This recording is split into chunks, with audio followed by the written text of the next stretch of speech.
আসসালামু আলাইকুম। আমরা একটা জিনিস কেন বুঝতেছি না যে আজরাইল আমাদের পিছনে সবসময় ছুটে বেড়াচ্ছে। কখন জানি আমাদের মৃত্যু হয়।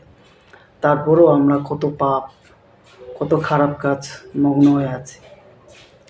আমরা একটা জিনিস কেন বুঝতেছি না যে এই পৃথিবীতে আমাদের সারা জীবন থাকবো না। আমরা চলে যাবো আমাদের আপন ঘরে, জান্নাতে। জান্নাত থেকে এসেছি আবার জান্নাতে চলে যাবো। তারপরেও কেন এত খারাপ কাজ আমরা করতেছি? আজরাইল সবসময় আমাদের পিছনে ছুটেই বেড়াচ্ছে। কখন জানি আমাদের মৃত্যু হয়। আমাদের মনে কেন এই ভয়টা নাই যে আমরা মারা যাব? হুট করে যখন তখন আমরা কেউ জানি না যে কখন আমাদের মৃত্যু হয় না হয়, আমরা তো জানি না ভাই সঠিকটা।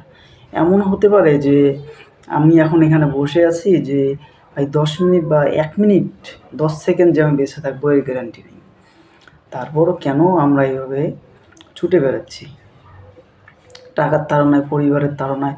অথচ এগুলো কেউ আমাদের কোনো আপন না। মা-বাবা, ভাই-বোন, বউ-বাচ্চা, এই টাকা-পয়সা কোনো কিচ্ছু আমাদের আপন নয়। সব কিছু ছেড়ে আমাদের চলে যেতে হবে। তারপরও কেন আমরা বুঝতেছি না? আল্লাহ আমাদের সবাইকে বোঝার তৌফিক দান করুক। আমিন।